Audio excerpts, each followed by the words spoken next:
Hallelujah. ಯಾರು ಮಾತಾಡಬಾರ್ದು, ಸ್ವಲ್ಪದಲ್ಲೇ ನಾವು ಮುಗಿಸ್ಬಿಟ್ಟು ಡ್ಯಾನ್ಸ್ ಪ್ರೋಗ್ರಾಮ್ ಇದೆ. ಮಕ್ಕಳೆಲ್ಲ ನಿಮ್ಮನ್ನ ಡ್ಯಾನ್ಸಿನ ಮೂಲಕ ನಿಮ್ಮನ್ನೆಲ್ಲ ಸಂತೋಷ ಪಡಿಸೋದಕ್ಕೆ ಆತುರದಿಂದ ಕಾಯ್ತಾ ಇದ್ದಾರೆ. ಹಲ್ಲೆಲೂಯಾ. 2-3 ತಿಂಗಳಿಂದ ಪ್ರಾಕ್ಟೀಸ್ ಮಾಡಿ ಮಾಡಿ ಮಾಡಿ ಯಾವಾಗ ಈ ಸಮಯ ಬರುತ್ತೋ, ಯಾವಾಗ ನಾವು ಡ್ಯಾನ್ಸ್ ಮಾಡ್ತೀವಿ ಅಂತೇಳಿ ಮಕ್ಕಳು ಆಸಕ್ತಿಯಿಂದ ಕಾಯ್ತಾ ಇದ್ದಾರೆ. ಅದರಿಂದ ಅತಿ ಬೇಗನೆ ನಾವು ಈ ವಾಕ್ಯವನ್ನ ಜ್ಞಾಪಕ ಮಾಡಿಕೊಂಡು, ಹಲೋ ಅಮ್ಮ, ತಾಯಿ, ಅಪ್ಪ, ಸೈಲೆಂಟ್ ಆಗಿರ್ಬೇಕು, ಸೈಲೆಂಟ್ ಆಗಿ, ಆಯ್ತಾ? ಯಾರು ಮಾತಾಡಂಗಿಲ್ಲ. ಒಂದು 10-15 ನಿಮಿಷ ಟೈಮ್ ಕೊಡ್ರಿ, ಆಮೇಲೆ ನಿಮಗೆ ಹೊರಗೆ ಕಳಿಸ್ತೀವಿ. ಅಷ್ಟಾದ್ರೂ ಕೂಗ್ರಿ, ಸಂತೋಷ ಪಡ್ರಿ, ಕುಡಿಯಿರಿ. ಹಲ್ಲೆಲೂಯಾ. ಸಂತೋಷ ಬಂದ್ರೆ ಮಣ್ಣಲ್ಲಿ ಓಡಾಡ್ರಿ. ಹಲ್ಲೆಲೂಯಾ. ಯಾರೆಲ್ಲ ಮಣ್ಣಲ್ಲಿ ಓಡಾಡ್ತೀರಾ? ದಯವಿಟ್ಟು ದೇವರ ಸನ್ನಿಧಿ ಆಗಿರೋದ್ರಿಂದ ನಾವೆಲ್ಲರೂ ಶಾಂತ ರೀತಿಯಿಂದ ವರ್ಷೋಣ. ಯಾಕಂದ್ರೆ ದೇವರಿಗೆ ಚಿಕ್ಕ ಮಕ್ಕಳು ಅಂದ್ರೆ ಬಹಳ ಪ್ರೀತಿ. ಹಲ್ಲೆಲೂಯಾ. ಅವ್ರು ಹೇಳ್ತಾರೆ, ಕೆಲವರೆಲ್ಲ ತಂದೆ ಯೇಸುಸ್ವಾಮಿ ಹತ್ರ ಮುಟ್ಟಿ ಆಶ್ವಾಸ್ಕೋಬೇಕಂತ ಕರ್ಕೊಂಡ್ ಬಂದರಂತೆ. ಅವಾಗ ಅವ್ರು ಯೇಸುಸ್ವಾಮಿಗೆ ಶಿಷ್ಯರಿದ್ರು. ಅವ್ರು ಏನ್ ಮಾಡಿದ್ರಂತೆ, ಇಲ್ಲ ಯೇಸುಸ್ವಾಮಿ ಬಾರಿ ಬಿಸಿಯಲ್ಲಿದ್ದಾರೆ, ಆಮೇಲೆ ಮಕ್ಕಳನ್ನ ಕರ್ಕೊಂಬರ್ರಿ. ಅವರು ಯೇಸುಸ್ವಾಮಿ ನೋಡಿ ಬಹಳ ಬೇಜಾರಾದ್ರಂತೆ, ಸಿಟ್ಟಾದ್ರಂತೆ. ಯಾಕೆ ಮಕ್ಕಳನ್ನ ತಡೀತೀರ? ಮಕ್ಕಳನ್ನ ತಡಿಬೇಡಿ. ಚಿಕ್ಕ ಮಕ್ಕಳು ದೇವರ ರಾಜ್ಯವರಿಗೋಸ್ಕರನೇ. ಹಲ್ಲೆಲೂಯಾ. ಅದರಿಂದ ದೇವರ ಪ್ರೀತಿ ಬಹಳ, ಮಕ್ಕಳಂದ್ರೆ ಅತ್ತೀನಿ ಬಹಳವಾದ ಪ್ರೀತಿ. ಅದರಿಂದ ಇವತ್ತು ನಿಮ್ಮನ್ನು ಆಶೀರ್ವದಿಸ್ತಾರೆ. ನಿಮಗೆ ಜ್ಞಾನದಲ್ಲೂ, ವಿವೇಕದಲ್ಲೂ, ಬುದ್ಧಿಯಲ್ಲೂ, ವಿದ್ಯಾಭ್ಯಾಸದಲ್ಲೂ, ಶಾಲೆಗಳಲ್ಲಿ ರ್ಯಾಂಕ್ ಸ್ಟೂಡೆಂಟ್ ಆಗಿ ಬರುವಂತೆ ದೇವ್ರು ನಿಮ್ಮನ್ನು ಆಶೀರ್ವದಿಸ್ತಾರೆ. ಹಲ್ಲೆಲೂಯಾ. ಗಲಾಟೆ ಮಾಡ್ಬಿಡ್ರಿ, ಆಶೀರ್ವಾದ ಬರಲ್ಲ. ಆಶೀರ್ವಾದ ಬೇಕನ್ನೋರಲ್ಲ, ಹೆಂಗಿರ್ರೆ ಶಾಂತವಾಗಿರ್ಬೇಕು. ಹಲ್ಲೆಲೂಯಾ. ಸರಿ, ಈ ದಿನ ವಿಶೇಷವಾದ ದಿನ. ಓದಿದಂತ ಕೀರ್ತನೆಯಲ್ಲಿ ಒಂದು ವಾಕ್ಯವನ್ನ ನಾನು ಓದೋದಕ್ಕೆ ಇಷ್ಟಪಡ್ತೇನೆ. ಹಲ್ಲೆಲೂಯಾ. ಯಾಕಂದ್ರೆ ಈ ದಿನ ಒಂದು ವಿಶೇಷವಾದ ದಿನ. ಅದನ್ನ 23ನೇ ವಾಕ್ಯ 24ನೇ ವಾಕ್ಯವನ್ನು ಓದೋರಿದ್ರೆ ಓದೋಣ. கற்றலாயிற்று, அது நம்முடைய கண்களுக்கு ஆச்சரியமாயிருக்கிறது, அது நம் கர்த்தருக்கு ஆச்சரியமாயிருக்கிறது. இது கர்த்தர் உண்டு பண்ணின நாள், இது கர்த்தர் உண்டு பண்ணின நாள். இதிலே களி கூர்ந்து மகிழ கடவோம், இதிலே களி கூர்ந்து என்ன பண்ணுமா? மகிழ கடவோம், மகிழ கடவோம். ஹல்லேலூயா. களி கூர்ந்து மகிழ்கிற நாள் இந்த நாள். இந்த நாள் ஆண்டவர் நமக்கென்று உருவாக்கப்பட்ட நாள். அதனால இந்த நாள்ல துக்கத்தோடோ, கண்ணீரோடோ, வேதனையோடோ இல்ல, சந்தோஷத்தோடு ஹல்லேலூயா களி கூறும்படியாய் கர்த்தர் செய்த நாள். அதனால தான் நம்ம எல்லாம் இன்னைக்கு மன மகிழ்ச்சியா வந்து ಕರ್ತரை ಮಹಿಮೆಪಡುತ್ತ வந்திருக்கோம். ಕನ್ನಡದಲ್ಲಿ ಇದು ಯೆಹೋವನಿಂದಲೇ ಆಯಿತು, ಇದು ಯೆಹೋವನಿಂದಲೇ ಆಯಿತು, ನಮಗೆ ಆಶ್ಚರ್ಯವಾಗಿ ತೋರುತ್ತದೆ, ನಮಗೆ ಆಶ್ಚರ್ಯವಾಗಿ ತೋರುತ್ತದೆ. ಈ ದಿನ ಯೆಹೋವನಿಂದಲೇ ನೇಮಕವಾದದ್ದು, ಯೆಹೋವನಿಂದಲೇ ನೇಮಕವಾದದ್ದು. ಇದರಲ್ಲಿ ನಾವು ಉಲ್ಲಾಸದಿಂದ ಆನಂದಿಸೋಣ, ಉಲ್ಲಾಸದಿಂದ ಆನಂದಿಸೋಣ. ಹಲ್ಲೆಲೂಯಾ. ಉಲ್ಲಾಸದಿಂದ ಆನಂದಿಸೋಣ. ಯಾಕಂದ್ರೆ ಈ ದಿನ ವಿಶೇಷವಾದ ದಿನ, ಈ ದಿನ ಆಶೀರ್ವದಿಸಲ್ಪಟ್ಟಂತ ದಿನ, ಈ ದಿನ ನಮಗೋಸ್ಕರ ಒಂದು ಬಿಡುಗಡೆ ದಿನ. ಹಲ್ಲೆಲೂಯಾ. ಈ ದಿನ ಪಾಪದಿಂದ ಬಿಡುಗಡೆ ದಿನ, ಇದು ಶಾಪದಿಂದ ಬಿಡುಗಡೆ ದಿನ, ತಲೆಮಾರು ಶಾಪಗಳಿಂದ ಬಿಡುಗಡೆ ದಿನ. ಹಲ್ಲೆಲೂಯಾ. ಅದರಿಂದ ಈ ದಿನ ನಾವು ಸಂತೋಷವಾಗಿ ಆರಾಧಿಸಿ ಆತನ್ನ ನಾವು ಮಹಿಮೆ ಪಡಿಸೋಣ, ಆತನ ಘನಪಡಿಸೋಣ. ಯಾಕಂದ್ರೆ ಈ ದಿನಕ್ಕಾಗಿ ಎಷ್ಟೋ ಜನರು ಕಾಯ್ತಾ ಇದ್ರು, ಎಷ್ಟೋ ಜನರು ನೋಡ್ತಾ ಇದ್ರು. ಈ ಜನ್ಮ ದಿನವನ್ನ, ಯೇಸು ಸ್ವಾಮಿ ಹುಟ್ಟುವ ದಿನವನ್ನ ಕಾಣದಂತೆ ಎಷ್ಟೋ ನೀತಿವಂತರು, ಪರಿಶುದ್ಧರು ಲೋಕವನ್ನ ಬಿಟ್ಟಾಗಲಿದ್ದಾರೆ. ಅದು ನಮಗಾದ್ರ ಭಾಗ್ಯವನ್ನ ದೇವರು ಕೊಟ್ಟಿದ್ದಾರೆ. ಇವತ್ತನ್ನು ಕೊಟ್ಟಂತ ಭಾಗ್ಯಕ್ಕೋಸ್ಕರ ನಾವೆಲ್ಲರೂ ಇಲ್ಲಿ ಕೂಡಿ ಬಂದು ಆತನನ್ನ ಮಹಿಮೆ ಪಡಿಸೋರಾಗಿದ್ದೇವೆ. ಹಲ್ಲೆಲೂಯಾ. ಯಾಕಂದ್ರೆ ಆತನು ನಮಗೋಸ್ಕರ ಈ ಲೋಕದಲ್ಲಿ ಬಂದನೆಂಬುದಾಗಿ ದೇವರ ವಾಕ್ಯದಲ್ಲಿ ನೋಡ್ತೇವೆ. ಅದಕ್ಕೆ ಮೇಲಣ ಲೋಕದಲ್ಲಿ ದೇವರಿಗೆ ಮಹಿಮೆ, ಭೂಲೋಕದಲ್ಲಿ ಮನುಷ್ಯರೊಳಗೆ ಸಮಾಧಾನವನ್ನು ಉಂಟು ಮಾಡುವುದಕ್ಕಾಗಿ ಆತನು ಬಂದನೆಂಬುದಾಗಿ ದೇವರ ವಾಕ್ಯದಲ್ಲಿ ನೋಡ್ತೇವೆ. ಆತ ನಮಗೆ ಸಮಾಧಾನ ಕೊಡುವುದಕ್ಕಾಗಿ ಬಂದನು. ಯೇಸು ಸ್ವಾಮಿ ಯಾಕೆ ಹುಟ್ಟಬೇಕಾಗಿತ್ತು? ಯೇಸು ಸ್ವಾಮಿಗೆ ಹುಟ್ಟೋದಿಕ್ಕೆ ಕಾರಣ ಏನು? ಯಾಕೆ ಯೇಸು ಸ್ವಾಮಿಯನ್ನ ಇಡೀ ಪ್ರಪಂಚ ಕೊಂಡಾಡ್ತದೆ? ಯಾಕೆ ಇಡೀ ಪ್ರಪಂಚ ಆತನನ್ನು ಆರಾಧಿಸ್ತದೆ?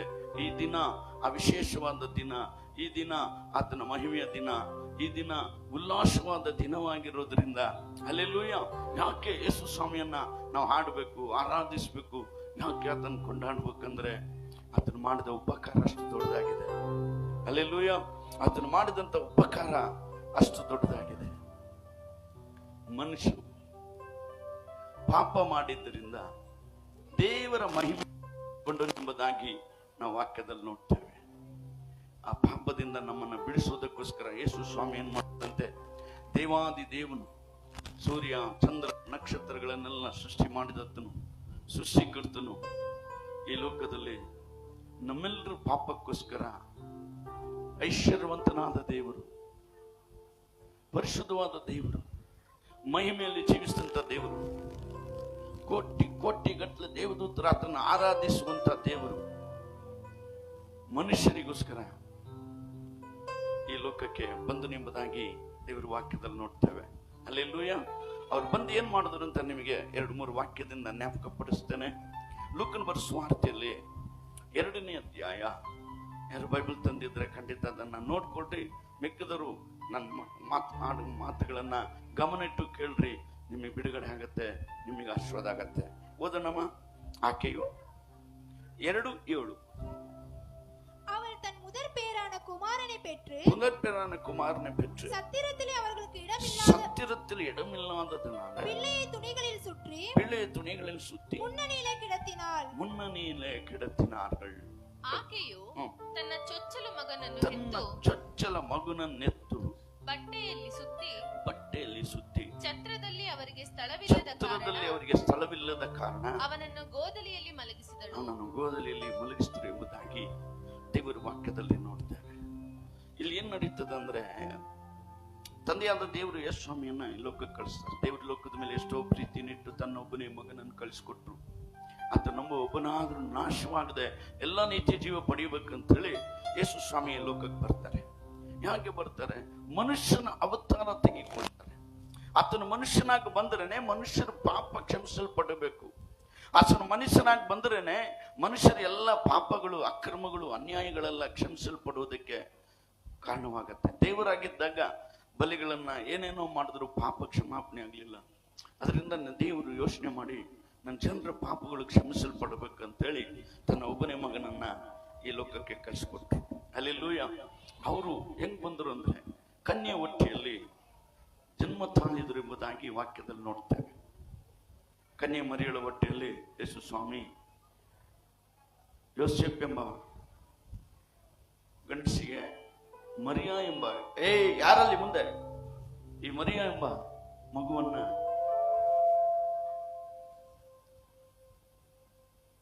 ಈ ಮರಿಯಳನ್ನ ಯೋಸೇಫನಿಗೆ ನಿಶ್ಚಿತಾರ್ಥ ಆಗತ್ತೆ. ನಿಶ್ಚಿತಾರ್ಥ ಆದಾಗ ಇನ್ನು ಮದುವೆ ಆಗಿರಲ್ಲ. ಆಗ ದೇವದೂತರು ಬಂದವರೊಟ್ಟಿಗೆ ಮಾತನಾಡ್ತಾರೆ, ನಿನ್ನಲ್ಲೊಂದು ಮಗು ಹುಟ್ಟುತ್ತೆ, ಅದು ಪರಿಶುದ್ಧವಾದ ಮಗು, ಅನೇಕರನ್ನ ಪಾಪದಿಂದ ಬಿಡಿಸಿ ಕಾಯುವಂತ ಮಗನು ಹುಟ್ಟಂತೆ. ಆ ಅಮ್ಮ ವಾದ ಮಾಡ್ತಾರೆ, ಅಯ್ಯೋ ಸ್ವಾಮಿ, ನಾನು ಕನ್ಯೆ, ಇನ್ನು ಮದುವೆ ಆಗಿಲ್ಲ, ಗಂಡನ್ನ ಅರಿಯದೇ ಇರೋ ನಾನು ಮಗುವನ್ನು ಎತ್ತಿದ್ರೆ ಹೆಂಗೆ ಮಗು ಆಗತ್ತೆ ಅಂತೀರಾ? ನನ್ನ ಗಂಡ ಒಪ್ಕೊಂತಾನ? ಈ ಸಮುದಾಯ ಒಪ್ಕೊಳತ್ತ?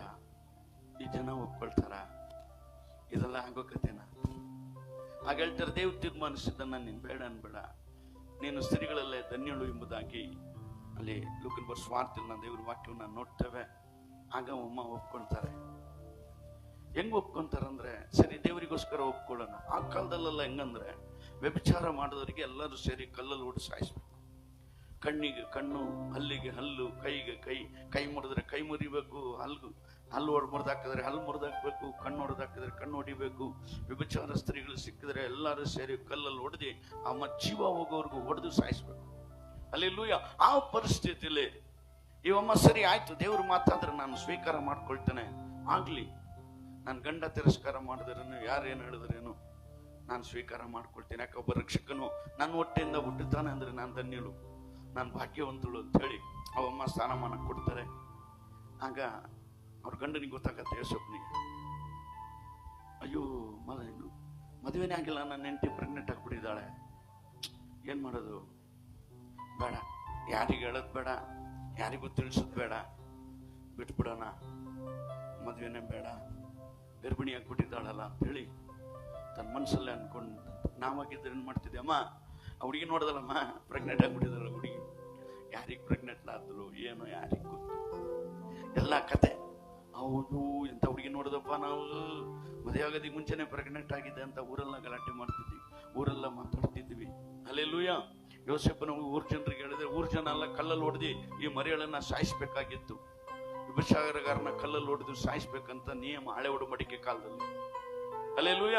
ಅದನ್ನ ಯೋಸೇಫನ್ ತಿಳಿಸ್ದೆ ಶಾಂತವಾಗಿರುವಾಗ ದೇವ್ರು ಬಂದು ಮಾತಾಡ್ತಾರೆ, ಇಲ್ಲ ಇದು ಪರಿಶುದ್ಧವಾದ ಮಗು, ಇವರು ಅನ್ಲೋಕ ರಕ್ಷಕನಾಗಿ ಲೋಕದಲ್ಲಿ ಹುಡ್ತಾರೆ ಅಂತೇಳಿ ಯೋಸೇಫನೊಟ್ಟಿಗೆ ಮಾತಾಡಿದಾಗ ಯೋಸೇಫನ್ ಸ್ವೀಕರಿಸ್ತಾರೆ.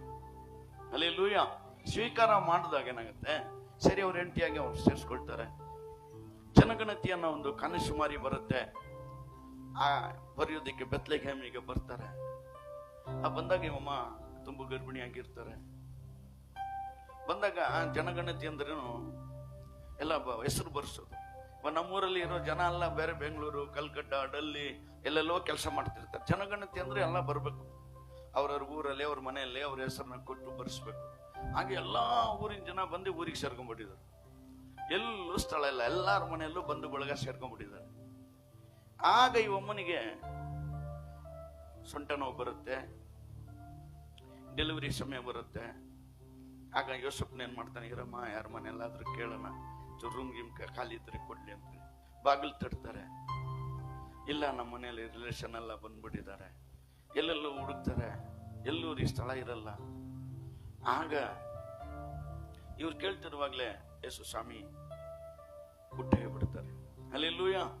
ಎಲ್ಲಿ ಹುಟ್ಟುತ್ತಾರೆ? ದಾರಿ ಮಗ್ಲಲ್ಲೇ ಹುಟ್ಟಿರ್ತಾರೆ, ಸ್ಥಳ ಇಲ್ಲ. ಒಬ್ಬ ರಾಜ್ಯ ದೇವಾದಿ ದೇವನ ಲೋಕದಲ್ಲಿ ಬರುವಾಗ ತನ್ನನ್ನು ತಗ್ಗಿಸಿಕೊಂಡು ದಾಸನಾಗಿ ತಲೆ ಇಟ್ಟು ಹುಟ್ಟೋದಿಕ್ಕೂ ಸ್ಥಳ ಇಲ್ಲದೆ ಯೇಸು ಸ್ವಾಮಿ ಲೋಕಕ್ಕೆ ಬಂದರು. ಯಾಕಂದ್ರೆ ತನ್ನನ್ನು ಬರದು ಮಾಡಿಕೊಂಡ್ರೆಂಬುದಾಗಿ ನೋಡ್ತೇವೆ. ಯಾಕೆ ಆತನು ದಾರಿ ಮಗ್ಗಲಲ್ಲಿ ಹುಟ್ಟದನು ಅಂದ್ರೆ, ಇವಾಗ ಎಷ್ಟೋ ಜನ ಬೀದಿಗಳಲ್ಲಿ ಗುಡಿಸಲುಗಳು ಹಾಕೊಂಡು, ಬಸ್ ಸ್ಟ್ಯಾಂಡ್ಗಳಲ್ಲಿ, ಈ ಬ್ರಿಡ್ಜ್ಗಳ ಕೆಳಗೆ ಈ ಗೋಣಿ ಚೀಲ ಕಟ್ಕೊಂಡು ಎಷ್ಟೋ ಜನ ಅನಾಥರು ಜೀವಿಸ್ತಾ ಇದ್ದಾರೆ. ತಲೆ ಇಡಕ್ಕೊಂದು ಸ್ವಂತ ಮನೆ ಇಲ್ಲ. ಹಲ್ಲೆಲೂಯ. ಅದರಿಂದ ದೇವರು ಏನ್ ಮಾಡಿದನಂತೆ, ಅನಾಥರಾದ ಇವರಿಗೋಸ್ಕರ ಇವರನ್ನು ಐಶ್ವರ್ಯವಂತರಾಗಿ ಮಾಡ್ಬೇಕಂತೇಳಿ ಯೇಸು ಸ್ವಾಮಿ ದಾಸನಾಗಿ ತನ್ನನ್ನು ತಗ್ಗಿಸಿಕೊಂಡು ಹುಟ್ಟಕ್ಕೂ ಸ್ಥಳ ಇಲ್ಲದೆ ಬಂದಂತ ದಿನ. ಹಲ್ಲೆಲೂಯ. ಅದಕ್ಕೆ ನೋಡ್ರಿ ವಾಕ್ಯಳತೆ, ಆಕೆ ತನ್ನ ಚೊಚ್ಚ ಮಗುವನ್ನು ಎತ್ತು ಬಟ್ಟೆಯಲ್ಲಿ ಸುತ್ತಿ ಛತ್ರದಲ್ಲಿ ಅವರಿಗೆ ಸ್ಥಳವಿಲ್ಲದ ಕಾರಣ ಅವನನ್ನ ಗೋದಲಿಯಲ್ಲಿ ಎಲ್ಲೂ ಸ್ಥಳ ಇಲ್ಲ. ಎಲ್ಲರ ಮನೆಗೂ ನೆಂಟರು ಬಂದ್ಬಿಟ್ಟಿದ್ದಾರೆ. ಬಟ್ಟೆ ಸುತ್ತಿದ್ರು, ಗೋದಲಿಯಲ್ಲಿ ತಗೊಂಡೋಗಿ ಮಲಗಿಸ್ತಾರೆ. ಹಲ್ಲೆಲೂಯ. ಗೋದಲಿಯಲ್ಲಿ ಯಾರು ಇರ್ತಾರೆ ಗೊತ್ತಾ? ಗುಲಾಮರು ಇರ್ತಿದ್ರಂತ ಆ ಕಾಲದಲ್ಲೆಲ್ಲ. ಆ ಕಾಲದಲ್ಲ ಮಕ್ಕಳನ್ನ ಜನ ಮಾರ್ಬೋದು. ಇವಾಗ್ಲೂ ಜನರು ತನ್ನ ಮಕ್ಕಳನ್ನ ಮಾರ್ತಾರೆ. 2 ವರ್ಷಕ್ಕೆ, 3 ವರ್ಷಕ್ಕೆ, 5 ವರ್ಷಕ್ಕೆ ಗುಲಾಮರಾಗಿ ಇಷ್ಟಂತ ಕಾಸು ಇಸ್ಕೊಂಡ್ಬಿಟ್ಟು ತಮ್ಮ ಮಕ್ಕಳನ್ನ ಮಾರ್ಬಿಡ್ತಾರೆ. ಅವ್ರೆಲ್ಲಿರ್ತಾರೆ? ಕರ್ಕೊಂಡು ಹೋದ್ರೆ, ದುಡ್ಡು ಕೊಟ್ಟು ಕರ್ಕೊಂಡು ಹೋದ್ರೆ ಬೆಡ್ರೂಮಿಗೆ ಕರ್ಕೊಂಡೋಗಿ ಮಲಗಿಸ್ತಾರ. ಹಲ್ಲೆಲೂಯ. ಅವ್ರ ಕೆಲಸ ಏನೋ ದನ ಕಾಯ್ಬೇಕು, ಇಲ್ಲ ಕುರಿ ಕಾಯ್ಬೇಕು. ಕಾಯ್ಕೊಂಡ್ಬಂದು ಅವ್ರೇನು ಊಟಾಕ್ತಾರೆ ತಿನ್ಕೊಂಡು ಎಲ್ಲಿರ್ಬೇಕು? ದನದ ಕೊಟ್ಟಿಗೆ ಎಲ್ಲೇ ಇರ್ಬೇಕು. ಹಲ್ಲೆಲೂಯ. ಅವನ ಮನೆನೇ, ಅವನ ಜೀವನನೇ ದನದ ಕೊಟ್ಟಿಗೆ. ಅದರಿಂದ ಅಲ್ಲಿರುವಂತ ಗುಲಾಮರಿಗೋಸ್ಕರ, ಅಲ್ಲಿರುವಂತ ದಾಸತ್ವಗಳನ್ನ ಅಲ್ಲಿಂದ ಹೊರಗೆ ತೆಗೆಯೋದಕ್ಕಾಗಿ ಆತನು ದಾಸನಾಗಿ ತಲೆ ಇಡುವುದಕ್ಕೂ ಸ್ಥಳ ಇಲ್ಲದೆ ದನದ ಗೋದಲಿಯಲ್ಲಿ ಮಲಗಿಸ್ತಾರೆ ಎಂಬುದಾಗಿ ದೇವರ ವಾಕ್ಯದಲ್ಲಿ ನೋಡ್ತೇವೆ. ಹಲ್ಲೆಲೂಯ. ಹಲ್ಲೆಲೂಯ ಹೇಳ್ರಿ. ಯಾಕಂದ್ರೆ ಯೇಸು ಸ್ವಾಮಿ ಐಷಾರಾಮಿ ಜೀವನ ಮಾಡಿಲ್ಲ. ಯೇಸು ಸ್ವಾಮಿ ಹುಟ್ಟುವಾಗ್ಲೂ ತಲೆ ಇಡಕ್ ಸ್ಥಳ ಇಲ್ಲ. ಯೇಸು ಸ್ವಾಮಿ ಹುಟ್ಟುವಾಗ ಬೀದಿಯಲ್ಲಿ ಹುಟ್ಟುಬಿಟ್ರು. ಅವ್ರಿಗೆ ಯಾವ ಐಶ್ವರ್ಯವಂತನಾದ ದೇವರು. ಹಲ್ಲೆಲೂಯ. ಎಲ್ಲವನ್ನ ಅಂಡ ಸರಾಸರಗಳ ಸೃಷ್ಟಿ ಮಾಡಿದಾತನು ಮನುಷ್ಯರಿಗೋಸ್ಕರ ಬರುವಾಗ ತನ್ನ ಬರಿದು ಮಾಡಿಕೊಂಡ್ರಂತೆ. ತನ್ನ ದೇವರು ಅನ್ನೋದನ್ನೇ ಅಲ್ಲದೆ ಒಬ್ಬ ಮನುಷ್ಯ ಯಾವ ರೀತಿ ಇರ್ತಾನೋ ಅದೇ ರೀತಿ ಜನ್ಮ ತಾಳಿ ಈ ಲೋಕಕ್ಕೆ ಬರ್ತಾರೆ.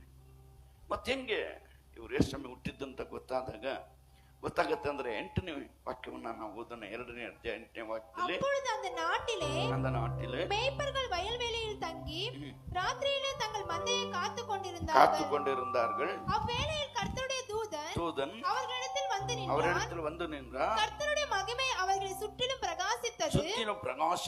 அவர்கள் மிகவும் பயந்தார்கள். தேவதூதன் அவர்களை நோக்கி பயப்படாதிருங்கள், இதோ எல்லா ஜனத்துக்கும் மிகுந்த சந்தோஷம் உண்டாக முடியும். நற்செய்தியை உங்களுக்கு அறிவிக்கிறேன். இன்று கர்த்தராகிய கிறிஸ்து என்னும் இரட்சகர் உங்களுக்கு தாவீதின் ஊரிலே பிறந்திருக்கிறார். ಆ ಸೀಮೆಯಲ್ಲಿ ಕುರುಬರು ಹೊಲದಲ್ಲಿದ್ದುಕೊಂಡು ಅಲ್ಲೆಲ್ಲೂಯ. ಯಾರು ಆ ಕಾಲದಲ್ಲಿ ಎಲ್ಲ ಕನೇಶುಮಾರಿ ಹೆಸರಲ್ಲಾಗಲಲ್ಲಿ ಅಲ್ಲಿ ಓಡೋಗಿ ಇಲ್ಲಿ ಓಡೋಗಿ ಅಲ್ಲೇ ಹೆಸರು ಬರ್ಸ್ಬೇಕು ಇಲ್ಲೇ ಹೆಸರು ಬರ್ಸ್ಬೇಕು, ಹುಡುಕಿ ಹೆಸರು ಬಡ್ದು ಎಲ್ಲ ಸುಸ್ತಾಗ್ಬಿಟ್ಟಿರ್ತಾರೆ. ಅಲ್ಲೆಲ್ಲೂಯ. ಎಲ್ಲ ಇಡೀ ಆ ಊರೇ ಬೆತ್ಲೆಗೆಮ್ಮೆ ಮಲಗಿರುತ್ತೆ. ಯೇಸಮ್ಮೆ ಹುಟ್ಟಿದ್ ಯಾರಿಗೂ ಗೊತ್ತಾಗಲ್ಲ. ಆಗ ದೇವ್ರು ಯಾರು ಎಚ್ಚರವಾಗಿರ್ತಾರೋ ಅವರಿಗೆ ತಿಳಿಸಲ್ಪಡೋದು. ಅಲ್ಲೆಲ್ಲೂಯ. ಅದರಿಂದ ನೋಡ್ರಿ, ಹೊಲದಲ್ಲಿ ರಾತ್ರಿಯಲ್ಲಿ ತಮ್ಮ ಕುರಿ ಹಿಂಡನ್ನ ಕಾಯ್ತಾ ಇದ್ರು. ಯಾಕಂದ್ರೆ ಕಳ್ಳರು ಕತ್ಕೊಂಡು ಹೋಗ್ಬಾರ್ದು, ನರಿಗಳು ಯಾವ್ದೋ ಪ್ರಾಣಿನೋ ಬಂದು ತನ್ನ ಕುರಿಯನ್ನ ಮುಟ್ಟಬಾರ್ದು ಅಂತ ಹೇಳಿ ಅಲ್ಲಿ ಕುರುಬರು ಕಾಯ್ತಿದ್ರು ಎಂಬುದಾಗಿ ದೇವರ ವಾಕ್ಯದಲ್ಲಿ ನೋಡ್ತೇವೆ. ಅವ್ರ ಹತ್ರ ಇವಾಗ ದೇವದೂತರು ಹೋಗ್ತಾರೆ, ಹೋಗಿ ಹೇಳ್ತಾರೆ ಏನಂತೇಳಿ. ಆ ದೂತ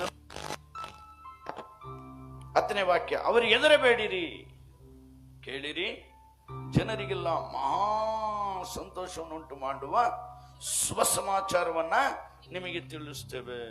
ಮಹಾ ಸಂತೋಷ ಉಂಟಾಗುವಂತ, ಅಲ್ಲೆಲ್ಲೂಯ, ಮಹಾ ಸಂತೋಷ ಉಂಟಾಗುವಂತ ಒಂದು ಶುಭ ಸಮಾಚಾರವನ್ನ ನಿಮಗೆ ತಿಳಿಸ್ತೇನೆ. ಅದೇನೆಂದರೆ ಗೊತ್ತಮ್ಮ, ಅದೇನೆಂದರೆ ಇವತ್ತು ನಿಮಗೋಸ್ಕರ, ಅಲ್ಲೆಲ್ಲೂಯ, ಯಾರಿಗೋಸ್ಕರ ಹುಟ್ಟಿದ್ದು?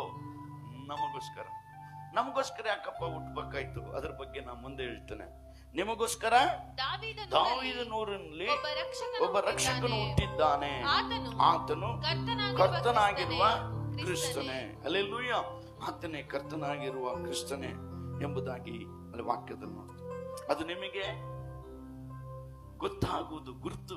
ನೋಡ್ರಿ, ಆ ದೇವದೂತರು ಹೇಳ್ತಾರೆ, ಒಂದು ಒಳ್ಳೆ ಸಮಾಚಾರ ತಿಳಿಸ್ತೀವಿ, ನಿಮಗೋಸ್ಕರ ರಕ್ಷಣೆ ಹುಟ್ಟಿದ್ದಾರೆ, ಆ ರಕ್ಷಕನು ಹುಟ್ಟಿದ್ದಾರೆ ಅಂತೆಲ್ಲ ಮಾತಾಡ್ಬಿಟ್ಟು ಇವಾಗ ಹೇಳ್ಬೇಕಲ್ಲ, ಎಲ್ಲಿ ಹುಟ್ಟಿದ್ದಾರೆ, ಯಾವ ಛತ್ರದಲ್ಲಿ, ಯಾವ ಸ್ಥಳದಲ್ಲಿ, ಮನೆಯಲ್ಲ, ಛತ್ರದಲ್ಲ, ಇಲ್ಲ ಎಲ್ಲಿ ಯೇಸುವಿನ ಮಲಗಿಸಿದಾರಂತ ಅವ್ರಿಗೆ ಗುರುತನ್ನು ಸಹ ಹೇಳ್ತಾರೆ. 12ನೇ ವಾಕ್ಯದಲ್ಲಿ ಆತ ನಿಮಗೆ ಗೊತ್ತಾಗುವುದಕ್ಕೆ ಗುರುತೇನೆಂದರೆ ಬಟ್ಟೆಯಲ್ಲಿ ಸುತ್ತಿ ಒಂದು ಕೂಸು ಗೋದಲಿಯಲ್ಲಿ ಮಲಗಿರುವುದನ್ನ ಕಾಣುವಿರಿ ಎಂದು ಹೇಳಿದನು.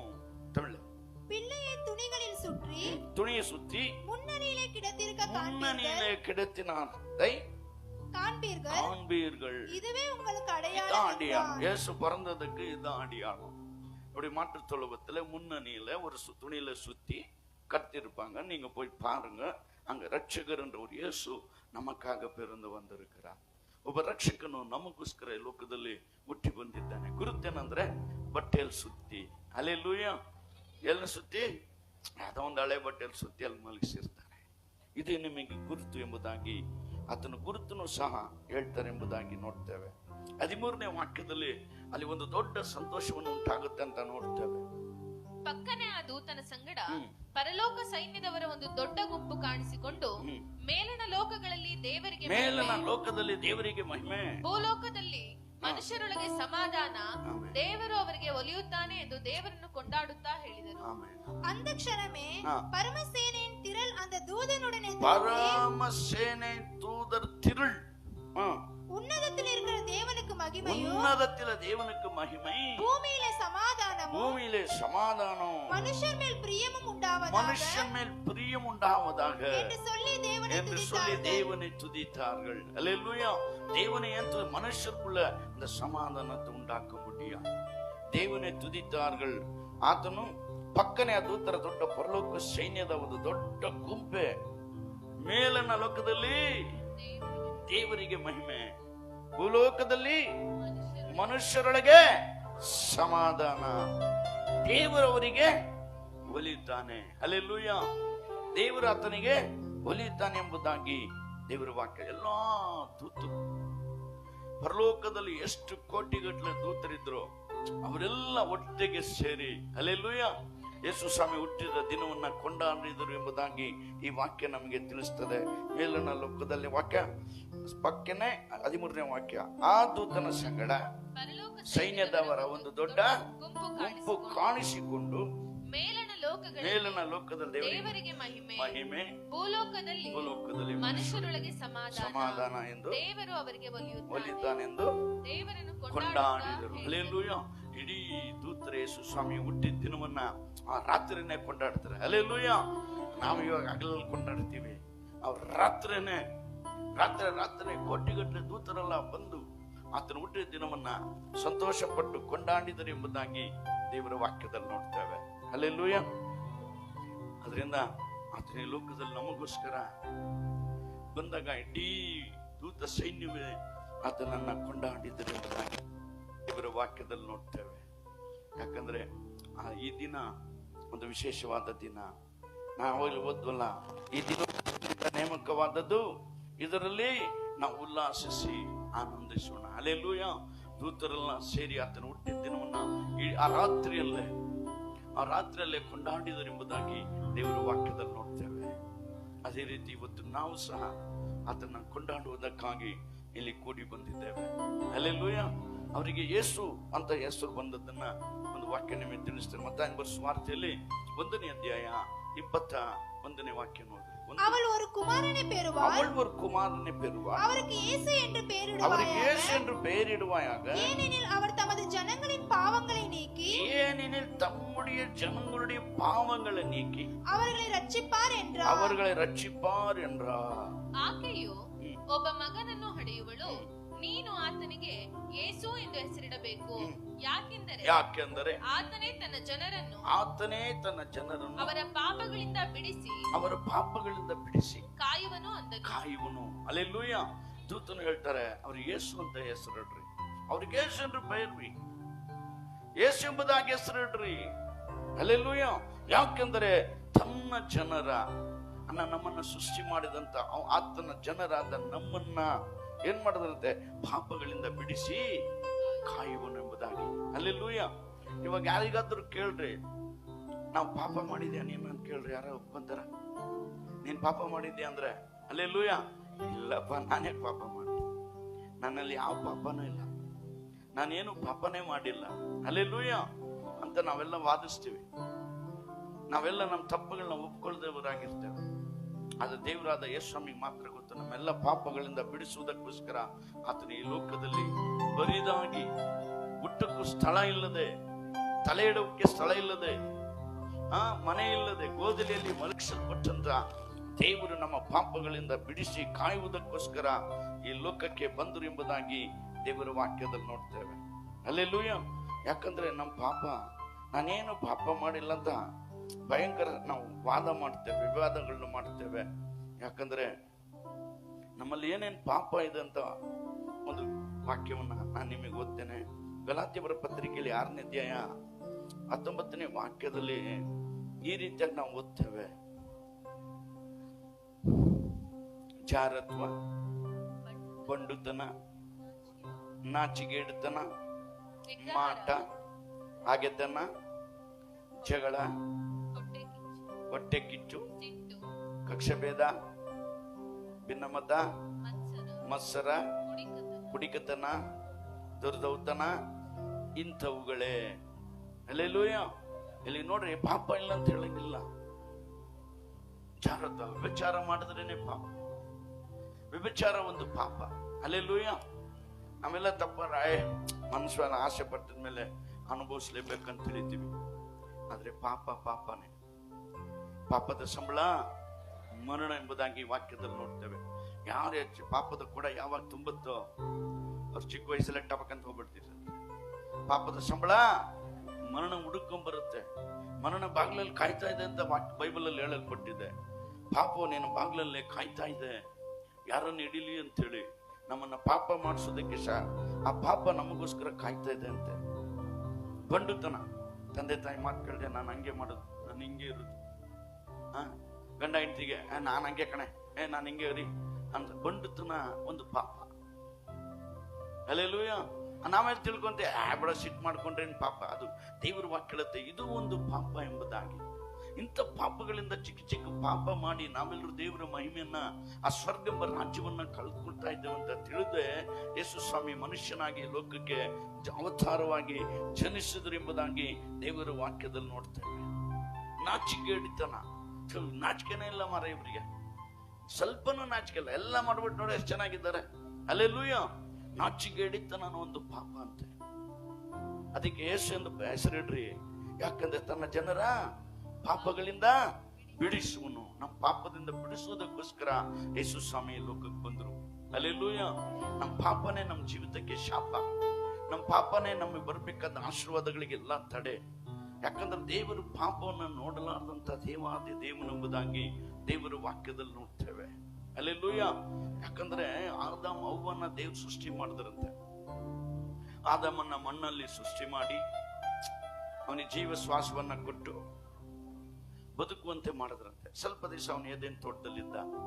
ದೇವ್ರು ನೋಡಿದ್ರಂತೆ, ಅಯ್ಯೋ ಒಬ್ಬಂಟಿಗನಾಗಿದ್ದಾನಲ್ಲ, ಸರಿಯಲ್ಲ, ಜೊತೆ ಸಹಕಾರಿ ಮಾಡೋಣ ಅಂತೇಳಿ ಅವನಿಗೆ ನಿದ್ರೆ ಬರಂಗ್ ಮಾಡಿ ಅವನು ಆಪರೇಷನ್ ಮಾಡಿ ಒಂದು ಪಕ್ಕಿಂದ ಎಲುಬನ್ನ ತೆಗೆದು ಅದನ್ನ ಮಾಂಸದಿಂದ ಮುಚ್ಚಿ ಒಂದು ಸ್ತ್ರೀ ಅಂಗ ಮಾಡಿ ಆದಾಮನ ಮುಂದೆ ತಂದು ದೇವ್ರು ನಿಲ್ಲಿಸ್ತಾರೆ. ನೋಡಪ್ಪ, ನೀನು ಸಹಕಾರಿ. ಅವು ನರನಿಂದ ಉತ್ಪತ್ತಿಯಾದವಳು ನಾರಿ ಅಂತ ಹೆಸರಿಡ್ತಾನೆ. ಹಲ್ಲೆಲೂಯಾ. ನರನಿಂದ ಒಬ್ಬ ಹೆಣ್ಮಗು ಯಾರಿಂದ ಉತ್ಪತ್ತಿ ಆಯ್ತು ಅಂದ್ರೆ ಒಬ್ಬ ಗಂಡಸಿನಿಂದ. ಆಮೇಲೆ ಗಂಡಸರೆಲ್ಲ ಹೆಣ್ಮಕ್ಳು ಹೊಟ್ಟೆಯಿಂದ ಹುಟ್ಟೋದು. ಅದು ಫಸ್ಟ್ ಗಂಡಿಂದ ಎಣ್ಣೆ ಹುಟ್ಟಿದ್ದು. ಅವರಿಬ್ಬರ ಸಂತೋಷವಾಗಿರ್ತಾರೆ. ಅವ್ರಿಗೆ ಮಾತ್ರ ಒಂದ್ ದೇವ್ರು ಹೇಳ್ತಾರೆ, ನೋಡಪ್ಪ ಇದನ್ನ ಮಾತ್ರ ಮಾಡೋಣ, ಈ ತೋಟದಲ್ಲಿರೋ ಈ ಹಣ್ಣನ್ನ ತಿನ್ಬೇಡ. ಪರೀಕ್ಷೆಗೋಸ್ಕರ ಇಡ್ತಾರೆ. ಇವಾಗ ನಮ್ಗೆ ಹೇಳಲ್ವಾ, ಮಗ ಕುಡಿಬೇಡ ಕಣ, ಮಗ ಸಿಗರೇಟ್ ಸೇದ್ಬೇಡ, ಮಗ ಪಾನ್ ಪರಕ್ ಹಾಕ್ಬೇಡ, ಮಗ ಮಧು ಹಾಕ್ಬೇಡ, ಆನ್ಸ್ ಹಾಕ್ಬೇಡ, ಮಗು ಗಾಂಜಾ ಹೊಡಿಬೇಡ. ಯಾವ ತಂದೆ ತಾನೇ ತನ್ನ ಮಕ್ಕಳು ಕೆಟ್ಟೋಗ್ಲಿ ಅಂತ ಆಸೆ ಪಡ್ತಾರೆ. ಯಾರು ತನ್ನ ತಂದೆ ಮಕ್ಕಳು ಬೀದಿಯಲ್ಲಿ ಇಲ್ಲ ಅಂತ ಆಸೆ, ಯಾರು ತನ್ನ ತಂದೆ ತಾಯಿ ತನ್ನ ಮಕ್ಕಳು ಚಿಕ್ಕ ವಯಸ್ಸಲ್ಲೇ ಕ್ಯಾನ್ಸರ್ ಬಂದು ಏನೊಬ್ಬನು ಸಾಯ್ತೀನಂತ ಯಾರ ತಂದೆ ತಾಯಿ ಇಷ್ಟಪಡ್ತಾರೆ. ಹಲ್ಲೆಲೂಯಾ. ಪಾಪ ಮಾಡ್ಬೇಡ್ರಿ, ಪಾಪ ಮಾಡ್ಬೇಡ್ರಿ ಅಂತ ಇವಾಗ್ಲೂ ತಂದೆ ತಾಯಿ. ಅವಾಗ್ಲೂ ದೇವ್ರು ಹೇಳಿದ್ರಂತ ಆದಾಮ ಅವನಿಗೆ, ಈ ಹಣ್ಣನ್ ಮಾತ್ರ ತಿನ್ಬೇಡಪ್ಪ, ತೋಟದಲ್ಲಿರೋ ನಿಮ್ಗೋಸ್ಕರ ಎಲ್ಲವನ್ನ ಸೃಷ್ಟಿ ಮಾಡಿಟ್ಟಿದ್ದೇನೆ, ಎಲ್ಲಾ ತಿನ್ರಿ ಅಂತ. ಆಗ ಈ ಶೈತಾನ್ ಎಂಬ ಬದುದ ಬಂದು ಸರ್ಪದಂತೆ ಅವ್ರ ಹತ್ರ ಮಾತಾಡಿ, ಏನವಾ ಈ ಹಣ್ಣನ್ ತಿನ್ಬೇಡ ಅಂತ ಹೇಳಿದ್ರಂತೆ, ತಿಂದ್ರೆ ನಿಮ್ ಕಣ್ ಬಿಚ್ಚೋಗ್ತಂತೆ, ಹಿಂಗೆ ಅಂತ ಹೇಳಿ ಬುಸಲಾಯಿಸಿ ಹಣ್ಣನ್ನ ತಿನ್ನಿಸ್ತಾರೆ. ಫಸ್ಟ್ ಅವ್ವ ತಿಂತಾಳೆ, ಆಮೇಲೆ ತನ್ನ ಗಣ್ಣದ ಆದಾಮನಿಗೆ ಕೊಡ್ತಾರೆ. ಅವ್ರು ಪಾಪ ಮಾಡ್ತಾರೆ. ಅವಾಗ ದೇವ್ರು ಬೇಡ ಅನ್ನೋದನ್ನ ಯಾವಾಗ ತಿಂದ್ರು ಅವಾಗ ಅಲ್ಲಿ ಪಾಪ ಬಂತು. ದಿವಸ ಆದಾಮವ್ವನ ಬಂದು ದೇವ್ರು ನೋಡು, ಅವತ್ತು ಬರ್ತಾರೆ. ತೋಟದಲ್ಲಿ ಬಂದಾಗ ಆದಾಮವ್ವ ಕಾಣ್ತಾ ಇಲ್ಲ, ಸಪ್ಳ ಮಾತ್ರ ಬರ್ತಾ ಇದೆ ಆದಾಮವ್ವನಿಗೆ. ಇವ್ರು ಹೋಗಿ ಮರದಡಿಯಲ್ಲಿ ಬಚ್ಚಿಟ್ಕೊಂತಾರೆ, ಮರದ ಮಲೆಯಲ್ಲಿ. ಅವಾಗ ದೇವ್ರು ಕರೀತಾರೆ, ಆದಾಮ ಅವ ಎಲ್ಲಿದ್ದೀರಪ್ಪ ಅಂತ. ನಾವು ಮರದ ಪಕ್ಕ ಬಚ್ಚಿಟ್ಕೊಂಡಿದ್ದೀವಿ. ಯಾಕೆ? ನಾವು ಬೆತ್ತಲೆ ಆಗಿದ್ದೀವಿ. ಯಾರು ಹೇಳಿದ್ದು ನಿಮ್ಮನ್ನ ಬೆತ್ತಲೆ ಅಂತ ಹೇಳಿ? ತಿನ್ಬಾರ್ದು ಅಣ್ಣನ ತಿಂದ್ರ ನೀವು ಅಂತ ಹೇಳಿ ದೇವರಲ್ಲಿ ಕೇಳ್ತಾರೆ. ಹಲ್ಲೆಲೂಯಾ. ನಾನ್ ತಿಂದಿಲ್ಲ, ಈ ಸರ್ಪನೇ ನನಗೆ ತಿನ್ನಿಸ್ತು ಅಂತ. ಆಗ ಅವ್ವ ಹೇಳ್ತಾಳೆ, ಸರ್ಪದ ಮೇಲೆ ಹೇಳ್ತಾರೆ. ಆದಾಮನಿಗೆ ಕೇಳ್ತಾರೆ, ಮಗ ನೀನ್ ಯಾಕೋ ತಿಂದೆ? ನಾನು ಇನ್ನೇನ್ ಕೊಟ್ಟದಪ್ಪ, ಹೆಂಡತಿ ಅವಳು ಕೊಟ್ಟರು, ನಾನು ತಿಂದೆ. ಹಲ್ಲೆಲೂಯಾ. ಇವಾಗ ನೋಡ್ರಿ, ನಾವ್ ಯಾರೇ ತಪ್ಪು ಮಾಡಿದ್ರು ನಾನ್ ಮಾಡದಂತ ಯಾರು ಒಪ್ಕೊಳ್ಳಲ್ಲ. ಹಲ್ಲೆಲೂಯಾ. ಅಮ್ಮ ಹೇಳಿದ್ದಕ್ಕೆ ಮಾಡಿದೆ, ಅಪ್ಪ ಹೇಳಿದಕ್ಕೆ ಮಾಡಿದೆ, ಅಣ್ಣ ಹೇಳಿದಕ್ಕೆ ಮಾಡಿದೆ, ತಂಗಿ ಹೇಳಿದಕ್ಕೆ ಮಾಡಿದೆ. ಹಲ್ಲೆಲೂಯಾ. ನಾವು ತಪ್ಪಿಸ್ಕೊಳ್ಳೋದಕ್ಕೆ ಇನ್ನೊಬ್ಬರ ಮೇಲೆ ತಪ್ಪು ಹೊರಿಸ್ತೇವೆ. ಹಾಗೆ ಆದಾಮ ಅವನ ಮೇಲೆ ತಪ್ಪು ಹೊರಿಸ್ತಾ, ಅವ್ವ ಆವಿನ ಮೇಲೆ ತಪ್ಪು ಹೊರಿಸಿ ಪಾಪ ಬಂತು. ಆ ಪಾಪವನ್ನ ಬಿಡುಗಡೆ ಮಾಡೋದಕ್ಕೆ ದೇವ್ರು ಅನೇಕ ಕಾರ್ಯಗಳನ್ನೆಲ್ಲ ಮಾಡಿ ನೋಡಿದ್ರು.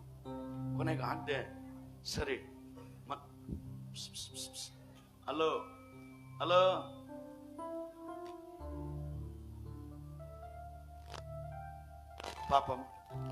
ಪಾಪ ಬಂತು. ಹಲ್ಲೆಲೂಯಾ.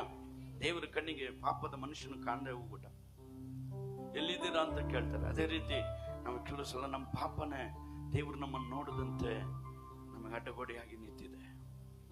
ನಮ್ಮ ಪಾಪನೇ, ನಾವು ಮಾಡಿದ ಅಕ್ರಮನೇ ದೇವರು ನಮ್ಮ ಮುಖ ಕಾಣದಂತೆ ಅಡ್ಡಗೋಡೆಯಾಗಿ ನಿಲ್ತಾ ಇದೆ. ದೇವರಿಗೆ ಕಣ್ಣಿಲ್ವಾ? ದೇವರಿಗೆ ಯಾಕೆ ನನಗಿಷ್ಟು ಕಷ್ಟ, ಯಾಕಿಷ್ಟು ವೇದನೆ, ನನಗೆ ಯಾಕೆ ಕಾಯಿಲೆ ಬಂತು, ನನಗೆ ಯಾಕೆ ರೋಗ ಬಂತು, ನನಗೆ ಯಾಕೆ ನೋವು ಬಂತು ಅಂತ ಹೇಳಿ ಆ ದಿನದಲ್ಲಿ ಕೂಗುವಾಗ ದೇವರಿಗೆ ಕೇಳೋದೇ ಇಲ್ಲ. ನಾವು ಯಾರಂತನೂ ಕಾಣೋದಿಲ್ಲ. ಯಾಕಂದ್ರೆ ನಮ್ಮ ಪಾಪ ಹೋಗಿ ದೇವ್ರ ಮುಂದೆ ಅಡ್ಡವಾಗಿ ನಿಂತ್ಬಿಡತ್ತೆ. ಹಲ್ಲೆಲೂಯಾ. ಆ ಪಾಪದಿಂದ ಬಿಡಿಸುವುದಕ್ಕೆ ಯಾರು ಕಾರಣ, ಯಾರು ದಾರಿ? ಕುರಿಗಳ ರಕ್ತದಿಂದ, ಕೋಳಿ ರಕ್ತದಿಂದ ಎಷ್ಟೋ ಪಾಪ ಪರಿಹಾರಕ್ಕಾಗಿ ಕ್ಷಮಾಪಣೆ ಆಗಿ ಶುದ್ಧವಾದ ರಕ್ತ ಚೆಲ್ಲಲ್ಪಡಬೇಕಾಗಿತ್ತು. ಪರಿಶುದ್ಧವಾದ ರಕ್ತ ಬೇಕಾಗಿತ್ತು. ಪಾಪವಿಲ್ಲದ ರಕ್ತ ಬೇಕಾಗಿತ್ತು. ಯಾಕಂದ್ರೆ ದನ ಕುರಿ ಆಡೆಲ್ಲ ಶಾರೀರಿಕವಾಗಿ ಹುಟ್ಟಿದ್ದು. ಅದರಿಂದ ದೇವರ ತಂದೆಯಾದ ದೇವರು ಮನುಷ್ಯರಿಗೋಸ್ಕರ ಮಾನವನಾಗಿ ಬರುವಾಗ ಕನ್ಯೆ ಹೊಟ್ಟೆಯಲ್ಲಿ ಪಾಪವಿಲ್ಲದೆ ಹುಟ್ಟುತ್ತಾರೆ. ಆತನ ರಕ್ತದಲ್ಲಿ ಪಾಪವಿಲ್ಲ. ದೇವರ ಮಹಿಮೆಯಿಂದ ಹುಟ್ಟುತ್ತಾರೆ, ಹುಟ್ಟಿ ಬರ್ತಾರೆ. ಹಲ್ಲೆಲೂಯಾ. ಅವ್ರಿಗೆ ಯೇಸು ಅಂತ ಹೆಸರಿಡ್ರಿ, ತನ್ನ ಜನರೆಲ್ಲರ ಪಾಪಗಳಿಂದ ಬಿಡಿಸಿ ಕಾಯುವುದಕ್ಕಾಗಿ ಎಂಬುದಾಗಿ ನೋಡ್ತೇವೆ. ಒಂದೇ ಒಂದು ನಮ್ಮ ಪಾಪದಿಂದ ಬಿಡಿಸಿ ಕಾಯುವುದಕ್ಕೆ ಬಂದ ಆತನೇ ಯೇಸು ಸ್ವಾಮಿ. ಹಲ್ಲೆಲೂಯಾ. ಯಾಕಂದ್ರೆ ನೋಡ್ರಿ, ನಮ್ಮ ಕೈ ಪಾಪ ಮಾಡಿಲ್ವೇ? ಈ ಕೈ ಪಾಪ ಮಾಡಿದಕ್ಕೆ ಹೆಂಗೆ ಪಾಪದ ಪರಿಹಾರ? இந்த கை பாவம் செய்யலையா? இந்த கை செய்த பாவத்துக்காக பரிகாரம் எங்க? நீ பரிகாரம் செய்யலன்னா நரகத்துக்கு தான் போவ. பாவத்தின் சம்பளம் மரணம். ಹಲ್ಲೆಲೂಯಾ. ಪಾಪದ ಸಂಬಳ ಮರಣ. ಪಾಪ ಮಾಡುವಂತ ಆತ್ಮ ಸಾಯುತ್ತೆ ಎಂಬುದಾಗಿ ದೇವರ ವಾಕ್ಯದಲ್ಲಿ ನೋಡ್ತೇವೆ. ಈ ಕೈ ಮಾಡಿದ ಪಾಪಕ್ಕೋಸ್ಕರ ನಾವು ಎಲ್ಲಿಗೆ ಪರಿಹಾರಕ್ಕೆ ಹೋಗ? ನಾವು ಕಾಲಲ್ಲಿ ನಡ್ಕೊಂಡೋಗಿ ಪಾಪ ಮಾಡುತ್ತೀವಲ್ಲ, ಇದಕ್ಕೆ ಯಾರು ಪರಿಹಾರ ಉಂಟಾಗಲ್ಲ. ಮನಸ್ಸಿನಲ್ಲಿ ಎಷ್ಟೋ ಆಸೆಗಳು ಆಕಾಂಕ್ಷೆಗಳು ಇರುತ್ತೆ. ಪಾಪದ ಆಲಸ್ಯ ಈ ಹೃದಯದಲ್ಲಿ ಮಾಡಿದಂತ ಪಾಪಕ್ಕೆ ಪರಿಹಾರ ಇಲ್ಲಿ. ಈ ತಲೆಯಲ್ಲಿ ಎಷ್ಟೋ ಪಾಪದ ಆಸೆಗಳು, ಈ ತಲೆ ಮಾಡಿದ ಪಾಪದ ಕಾರ್ಯಕ್ಕೆ ಯಾರು ಬಿಡುಗಡೆ? ಹಲ್ಲೆಲೂಯಾ. ಅದರಿಂದನೇ ಸ್ವಾಮಿ ಬಂದರು ನಮ್ಮನ್ನು ಪಾಪದಿಂದ ಪರಿಹರಿಸುವುದಕ್ಕಾಗಿ, ನಮ್ಮ ಪಾಪದಿಂದ ಬಿಡಿಸುವುದಕ್ಕಾಗಿ. ಆತನಿಗೆ ಆಕೆಗೆ ಒಬ್ಬ ಮಗನನ್ನು ಅಡಿಯವಳು, ನೀನು ಆತನಿಗೆ ಯೇಸು ಎಂದು ಹೆಸರಿಡಬೇಕು. ಯಾಕೆಂದರೆ ಆತನೇ ತನ್ನ ಜನರ ಪಾಪಗಳಿಂದ ಬಿಡಿಸು. ಹಲ್ಲೆಲೂಯಾ. ಅದರಿಂದ ನಮ್ಮ ಪಾಪ ಪರಿಹಾರಕ್ಕಾಗಿ, ಆತನು ಬಿಡಿಸುವುದಕ್ಕಾಗಿ ಏನ್ ಮಾಡಿದ್ರಂದ್ರೆ, ಎಲ್ಲಾದ್ರೂ ನೋಡ್ರಿ ರೋಡಲ್ಲಿ ಚರ್ಚ್ಗಳ ಹತ್ರ ಹಿಂಗೆ ಶಿಲುಬೆಯಲ್ಲಿ ಯೇಸು ಸ್ವಾಮಿ ಜಡಿಯಲ್ಪಟ್ಟು ತಲೆ ಬಗ್ಗಿಸಿರುತ್ತೆ, ತಲೆಯಲ್ಲಿ ರಕ್ತ ಸೋರ್ತಾ ಇರುತ್ತೆ, ಹೀಗೆ ಇರುತ್ತೆ. ಹಲ್ಲೆಲೂಯಾ. ಇದರಲ್ಲಿ ಎರಡು ವಿಷಯವನ್ನ ನಾವು ತಿಳ್ಕೋಬೇಕು. ಒಂದು, ಇದು ನಿನಗಾಗಿ. ಯಾರು ಅದನ್ನು ನೋಡ್ತಾರೋ ಇದು ನಿನಗಾಗಿ. ಎರಡನೇದು, ಯಾರು ಅದನ್ನು ನೋಡ್ತಾರೋ ನನ್ನ ಬಳಿಗೆ ಬಾ, ನಿನ್ನ ಪಾಪದಿಂದ ಬಿಡುಗಡೆ ಮಾಡ್ತೇನೆ. ಹಲ್ಲೆಲೂಯಾ. ಅದರಿಂದ ನಮ್ಮನ್ನು ಕರೀತಾರೆ, ಯೇಸು ಕರೀತಾ ಇದ್ದಾರೆ, ಬರ್ರಿ ನಿಮ್ ಕೈ ಪಾಪ ಮಾಡ್ತಾ, ಪಾಪಕ್ಕೋಸ್ಕರ ನಾನು ಮೊಳೆ ಜಡಿಸ್ಕೊಂಡಿದ್ದೇನೆ. ನಿಮ್ ಕೈ ಮಾಡಿದ ಪಾಪಕ್ಕೋಸ್ಕರ ನಿಮಗೆ ದಂಡನೆ ಬರಬಾರ್ದು ಅಂತೇಳಿ ನನ್ನ ಕೈಯಲ್ಲಿ ಮೊಳೆ ಜಡ್ಕೊಂಡು ರಕ್ತ ಚೆಲ್ಲಿದ್ದೇನೆ. ನಿನ್ನ ಪಾಪ ಪರಿಹಾರಕ್ಕೋಸ್ಕರ ನನ್ನ ರಕ್ತವನ್ನೇ ಕ್ರಯವಾಗಿ ಕೊಟ್ಟಿದ್ದೇನೆ. உன் பாவத்தை மன்னிப்பதற்காக, உன் கை செய்த பாவத்திற்காக நீ ஆணை அடிக்க பண்ணணும்னு என்ன அந்த அடியை வாங்கிக்கிறேன்னு ಯೇಸು ತನ್ನ ಮೇಲೆ ಇಟ್ಟುಕೊಂಡಾರ. ಹಲ್ಲೆಲೂಯಾ. ಯೇಸು ಸ್ವಾಮಿ ತನ್ನ ಮೇಲೆ ಆ ದಂಡನೆಯನ್ನ ಬರ್ಸ್ಕೊಂಡ್ರು. ನಮ್ಮ ಕಾಲು ಪಾಪ ಮಾಡಿದಕ್ಕೋಸ್ಕರ ಆತನ ಕಾಲಲ್ಲಿ ಮೊಳೆ ಜಡಿಯಲ್ಪಟ್ಟು ಪಾಪ ಮಾಡಕ್ ಹೋಗುತ್ತೆ, ಉಪಚಾರ ಮಾಡಕ್ ಹೋಗುತ್ತೆ, ಕದಿಯಕ್ ಹೋಗುತ್ತೆ, ಸುಳ್ಳು ಹೇಳಕ್ ಹೋಗುತ್ತೆ, ಚಾಡಿ ಹೇಳಕ್ ಹೋಗುತ್ತೆ, ಹೊಟ್ಟೆ ಉರ್ಕೊಂಡು ಹೋಗುತ್ತೆ. ಈ ಕಾಲ್ ಮಾಡಿದ ಪಾಪಕ್ಕೋಸ್ಕರ ತನ್ನ ಕಾಲಲ್ಲಿ ಮೊಳೆ ಜಡಿಯಲ್ಪಟ್ಟು ರಕ್ತ ಚೆಲ್ಲಿದ್ರು. ಈ ತಲೆಯಲ್ಲಿ ಎಷ್ಟೋ ಪಾಪದ ಆಸೆ ಏನೇನೋ ತುಂಬಿಕೊಂಡಿರುತ್ತೆ. ಅದರಿಂದ ಪಾಪ ಪರಿಹಾರಕ್ಕೋಸ್ಕರ ತನ್ನ ತಲೆಯಲ್ಲಿ ಮುಳ್ಳಿನ ಕಿರೀಟ ಇಟ್ಟು ರಕ್ತ ಚೆಲ್ಲೋದು. ಈ ಮನಸ್ಸಲ್ಲಿ ಪಾಪದ ಆಸೆ.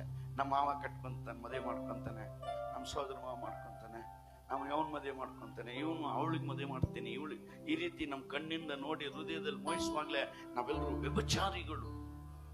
ಯಾರಾದ್ರೂ ಅಷ್ಟೇ, ಯಾರಾದ್ರೂ ಒಬ್ಬರು ನೋಡಿ, ಆಹಾ ಎಷ್ಟು ಚೆನ್ನಾಗಿದ್ದಾಳಲ್ಲ, ಎಷ್ಟು ಸೂಪರ್ ಆಗಿದ್ದಾಳಲ್ಲ ಅಂಥೇಳಿ ನೀನು ನೆನೆಸ್ತ್ರೇನೆ ವ್ಯಭಿಚಾರಿ ಅಂತ. ಎಷ್ಟು ಚೆನ್ನಾಗಿದ್ದಾನಲ್ಲ, ಎಷ್ಟು ಸ್ಮಾರ್ಟ್ ಆಗಿದ್ದಾನಲ್ಲ ಅಂತ ನೀನು ನೆನೆಸ್ತ್ರೆ ವ್ಯಭಿಚಾರಿ ಅಂತ. ಕಣ್ಣಲ್ಲಿ ನೋಡಿ ಹೃದಯದಲ್ಲಿ ಮೋಹಿಸುವವರು ವ್ಯಭಿಚಾರಿಗಳು. ಹಲ್ಲೆಲೂಯಾ. ಅದರಿಂದ ಯೇಸು ಸ್ವಾಮಿ ತಲೆ ಮಾಡಿದ ಪಾಪಕ್ಕೋಸ್ಕರ ತನ್ನ ತಲೆಯಲ್ಲಿ ಮುಳ್ಳಿನ ಕಿರೀಟ ಇಟ್ಟು ಹೊಡೆಯಲ್ಪಡ್ತಾರೆ. ಆ ಹೊಡೆದಾಗ ಒಂದು ಮುಳ್ಳು ಹಾಗೆ ಮಂಡೆಯಿಂದ ಒಕ್ಕಿ ಕಣ್ಣಲ್ಲಿ ಚುಚ್ಚಿ ಕಣ್ಣಲ್ಲಿ ರಕ್ತಧಾರ ಬರ್ತಾ ಇರತ್ತೆ. ಹಲ್ಲೆಲೂಯಾ. ಈ ಕಣ್ಣು ಮಾಡಿದ ಪಾಪಕ್ಕೋಸ್ಕರ ತನ್ನ ಕಣ್ಣಲ್ಲಿ ರಕ್ತ ಚೆಲ್ಲಿದ್ರು. ತಲೆ ಮಾಡಿದ ಪಾಪಕ್ಕೋಸ್ಕರ ತಲೆಯಲ್ಲಿ ರಕ್ತ ಚೆಲ್ಲಿದ್ರು. ಈ ಶರೀರ ಎಲ್ಲ ಪಾಪ ಮಾಡಿದ್ರಿಂದ ಕೊರಡಿಯಲ್ಲಿ ಹೊಡೆಯಲ್ಪಟ್ಟು ರಕ್ತ ಚೆಲ್ಲಿದ್ರು. ಯಾಕಂದ್ರೆ ನಮ್ಮನ್ನು ಬಿಡಿಸುವುದಕ್ಕೋಸ್ಕರ ಶರೀರ ಪಾಪ ಮಾಡ್ತಾ ನನ್ನ ಮಕ್ಕಳಿಗೆ ಬೇಡ ನನಗೆ ಹೊಡೀರಿ ಅಂತ ಓಡಿಸ್ಕೊಂಡ್ರು. ನನ್ನ ಮಕ್ಕಳು ಕಾಲ್ ಪಾಪ ಮಾಡ್ತಾ ನನ್ನ ಕಾಲಿಗೆ ಹೊಡೀರಿ ಅಂದ್ರು. ನನ್ನ ಮಕ್ಕಳು ಕೈ ಪಾಪ ಮಾಡ್ತಾ ನನ್ನ ಕೈಗೆ ಹೊಡೀರಿ ಅಂದ್ರು. ನನ್ನ ಮಕ್ಕಳು ಹೃದಯ ತಪ್ಪು ಮಾಡ್ತಾ ಹೃದಯದ ಪಾಪ ಯೋಚನೆ ಮಾಡಿದ್ರ ನನ್ನ ಪಕ್ಕೆಯಲ್ಲಿ ತಿವಿಲ್ಪಟ್ಟು ನಾನು ರಕ್ತ ಚೆಲ್ತೇನೆ. ಹಲ್ಲೆಲೂಯಾ.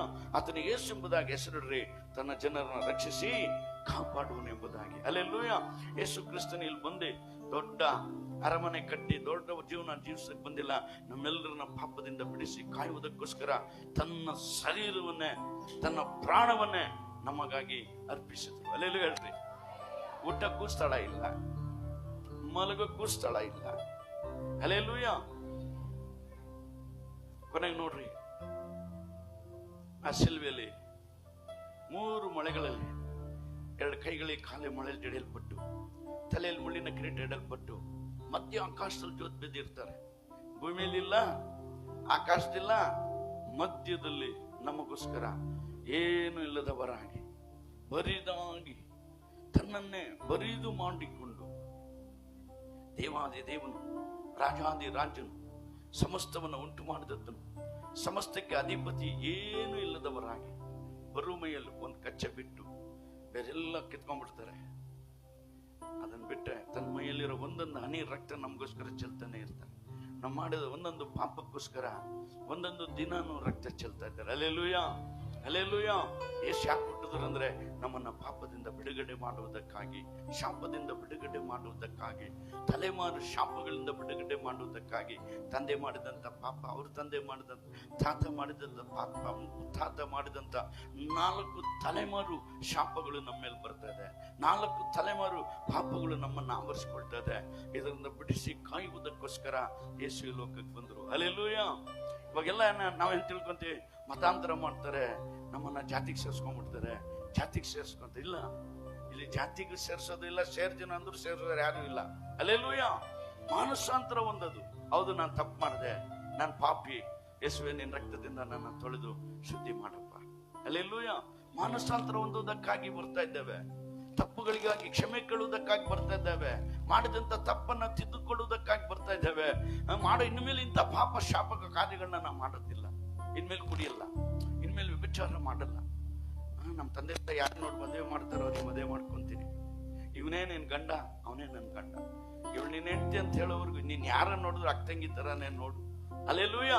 ಅವಾಗ ನಿನ್ ಕಣ್ ಪಾಪ ಮಾಡೋದಿಲ್ಲ, ನಿನ್ ಪಾಪದ ಯೋಚನೆ ಬರೋದಿಲ್ಲ, ನಿನ್ ಹೃದಯ ಪಾಪ ಮಾಡೋದಿಲ್ಲ. ಮೋಹಿಸೋದಾದ್ರೆ ನೀನ್ ಪಾಪಿ ವಿಚಾರ ಅಂತ ವಾಕ್ಯ ಹೇಳುತ್ತೆ, ಅದು ಬರೋದಿಲ್ಲ. ಯೇಸುಸ್ವಾಮಿ ಬಂದಿದ್ದೇನೆಂದ್ರೆ ನಮ್ಮನ್ನು ಪಾಪದಿಂದ ಪರಿಹಾರ ಮಾಡುವುದಕ್ಕಾಗಿ. ಹಲ್ಲೆಲೂಯಾ. ಪಾಪದಿಂದ ನಮ್ಮನ್ನು ಬಿಡುಗಡೆ ಮಾಡುವುದಕ್ಕಾಗಿ. ನಾವು ಕುಡುಕರಾಗಿದ್ದೇವೆ. ಯೇಸುಸ್ವಾಮಿ ಬಂದದ್ದು ನಮ್ಮ ಸಭೆಯಲ್ಲಿ ಜನ ಕುಡುಕರೆಲ್ಲ ಬಿಟ್ಬಿಟ್ಟಿದ್ದಾರೆ. ಇಸ್ಪೀಟ್ ಆಡೋರು, ಓಸಿ ಆಡೋರು, ಜಗಳ ಮಾಡಿದವರು, ರೌಡಿಗಳೆಲ್ಲ. ಹಲ್ಲೆಲೂಯಾ. ಮಾನಸಾಂತರ ಮಾಡಿದವರು ಇನ್ನು ತಪ್ಪು ಮಾಡದ ಹಾಗೆ, ಅಕ್ರಮ ಮಾಡಿದವರು ಅಕ್ರಮ ಮಾಡದ ಹಾಗೆ, ಮೋಸ ಮಾಡಿದವರು ಮೋಸ ಮಾಡದಾಗೆ ಯೇಸುವಿನ ರಕ್ತದಿಂದ ತೊಳೆಯಲ್ಪಟ್ಟವರಾಗಿ ಪಾಪ ಪರಿಹಾರ ಹೊಂದ್ಕೊಂಡು ಪರಿಶುದ್ಧವಾಗಿ ಜೀವಿಸಿ ಇರೋ ಸ್ವಲ್ಪ ದಿನ இருக்கிற கொஞ்ச நாள் உண்மையும் உத்தமனுமாய் பரிசுத்தமா வாழ்ந்து அந்த சொர்க்கன்ற ராஜ்யத்துக்கு போயிடலாம். ಆ ಸ್ವರ್ಗ ಎಂಬ ರಾಜ್ಯಕ್ಕೆ ನಾವು ಬಿಡೋಣ. ಈ ಲೋಕ ಮಾಯೆ. 70 ವರ್ಷ ಬಲ ಹೆಚ್ಚಿದ್ರೆ 80 ವರ್ಷನೇ ಒಬ್ಬ ಮನುಷ್ಯನಿಗೆ ಆಯುಷ್ ದಿನ. ಅಲ್ಲೆಲ್ಲೂ ಹೇಳ್ರಿ, ಎಷ್ಟು ದಿವಸ? 70 ವರ್ಷ. ಬಲ ಹೆಚ್ಚಿದ್ರೆ 80 ವರ್ಷ ಅಂತ ಬೈಬಲ್ ಅಲ್ಲಿ ಹೇಳಿದೆ. ಮನುಷ್ಯನಿಗೆ 1000 ವರ್ಷ ಆಯುಷ್ ದಿನಗಳಿದ್ದು. ಮನುಷ್ಯ ಪಾಪ ಮಾಡ್ತಾ ಮಾಡ್ತಾ ಮಾಡ್ತಾ ದಿನಗಳು ಕಡಿಮೆ ಆಗ್ತಾ ಬಂತು. 930 ವರ್ಷ, 960 ವರ್ಷ, 900 ವರ್ಷ, ಆಮೇಲೆ 700 ವರ್ಷ, ಆಮೇಲೆ 8, ಆಮೇಲೆ 7, ಆಮೇಲೆ 6. ಹಲ್ಲೆಲೂಯಾ. ಕೊನೆಗೆ 120 ವರ್ಷಕ್ಕೆ ಬಂದು ನಿಲ್ತು. ನೋಡ್ರಿ, ಯಾರೋ ಒಬ್ರು 100 ವರ್ಷ ಆಯುಷ್ನವ್ರು ಬದುಕ್ತಾ ಇದ್ದಾರೆ. ಎಲ್ರು ಬದುಕಕ್ಕಾಗ್ತಾ ಇಲ್ಲ. 70 ವರ್ಷ ಬಲ ಹೆಚ್ಚಿದ್ರೆ 80 ವರ್ಷ. 70 ವರ್ಷ ಆಯ್ತಾ, ಇನ್ನು ನಾನು ಟಿಕೆಟ್ ತಗೊಳ್ಳೇಬೇಕು, ಮುಗಿದ್ ನನ್ನ ಆಯುಷ್ ಅಂತ ತಿಳ್ಕೊಂತಾರೆ. ಅದರಿಂದ 70 ವರ್ಷ 80 ವರ್ಷ ಕಷ್ಟ ಸಂಕಟಗಳು ಅದರ ಆಡಂಬರ ಎಂಬುದಾಗಿ ದೇವರ ವಾಕ್ಯದಲ್ಲಿ ನೋಡ್ತೇವೆ. ಆ ಆಡಂಬರದ ಬಿಡುಗಡೆ ಮಾಡುವುದಕ್ಕಾಗಿ, ಆ ಕಷ್ಟದಿಂದ ಸಂಕಟದಿಂದ ಬಿಡುಗಡೆ ಮಾಡಿ ನಾವು ಸತ್ತರೆ ನಿತ್ಯ ರಾಜ್ಯದಲ್ಲಿ, ನಾವು ಸತ್ತರೆ ಪರಲೋಕ ಎಂಬ ರಾಜ್ಯಕ್ಕೆ ಕರೆದುಕೊಂಡು ಹೋಗೋದಕ್ಕೆ, ನಮ್ಮ ಪಾಪ ಇಲ್ಲದೆ ಹೋದ್ರೆ ನಾವು ಪರಲೋಕ ರಾಜ್ಯಕ್ಕೆ ಹೋಗ್ತೇವೆ. ಪಾಪಿಗಳಾಗಿದ್ದರೆ ಪರಲೋಕ ರಾಜ್ಯಕ್ಕೆ ಹೋಗೋದಿಲ್ಲ. ಅದರಿಂದ ಯೇಸುವಿನ ರಕ್ತ ಎಲ್ಲಾ ಪಾಪಗಳನ್ನ ತೊಳೆದು ಶುದ್ಧೀಕರಿಸುತ್ತದೆ ಎಂಬುದಾಗಿ ದೇವರ ವಾಕ್ಯದಲ್ಲಿ ನೋಡ್ತೇವೆ.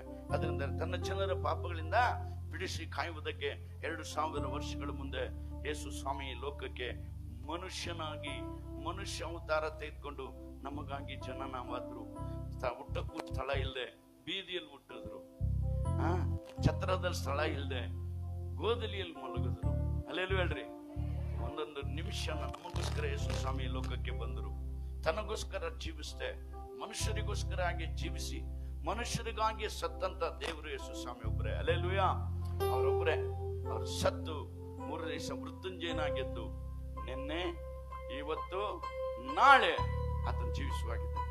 ಅವ್ರು ಹೇಳ್ತಾರೆ, ಯುಗದ ಸಮಾಪ್ತಿ ಎಲ್ಲಾ ದಿನ ನಾನು ನಿಮ್ ಜೊತೆಗೆ ಇರ್ತೇನೆ. ಹಲ್ಲೆಲೂಯಾ.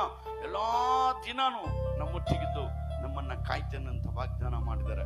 ಅದರಿಂದ ಯೇಸು ಕ್ರಿಸ್ತನು, ಆಕೆ ಒಬ್ಬ ಮಗನನ್ನು ಅಡಿಯವಳು, ನೀನು ಆತನಿಗೆ ಯೇಸು ಎಂದು ಹೆಸರಿಡಬೇಕು. ಯಾಕಂದ್ರೆ ಆತನೇ ತನ್ನ ಜನರ ಪಾಪಗಳಿಂದ ಬಿಡಿಸಿ ಕಾಯುವ. ನಮ್ಮ ಪಾಪದಿಂದ ಬಿಡುವಿಕೆ ಕಾಪದರ್ದ ಯೇಸು ಒಂದ ಮದ ಮಾತವು ಮದತ ಕಟ್ಟವು ಬರಲ್ಲ. ರಾಜಕೀಯ ಮಾಡಬೇಕು, ರಾಜ್ಯವನ್ನ ಕಟ್ಟಿ ರಾಜಾಳ್ವಿಕೆ ಮಾಡಬೇಕು, ನಾನು ರಾಜ್ಯನಾಗ್ಬೇಕಂತ ಬಂದಿಲ್ಲ. ನಮ್ಮೆಲ್ಲರ ಪಾಪಕ್ಕೋಸ್ಕರ ತನ್ನ ಜೀವವನ್ನೇ ತ್ಯಾಗವಾಗಿ ಮರಣವನ್ನ ಸ್ವೀಕಾರ ಮಾಡಿಕೊಂಡ್ರು. ಹಲ್ಲೆಲೂಯಾ. ಅಂತ ದೇವಾದಿ ದೇವನು ಹುಟ್ಟಿದ ದಿನ. ಅದಕ್ಕೆ ಮೇಲಣ ಲೋಕದಲ್ಲಿ ದೇವರಿಗೆ ಮಹಿಮೆ, ಭೂಲೋಕದಲ್ಲಿ ಮನುಷ್ಯರಿಗೆ ಸಮಾಧಾನ.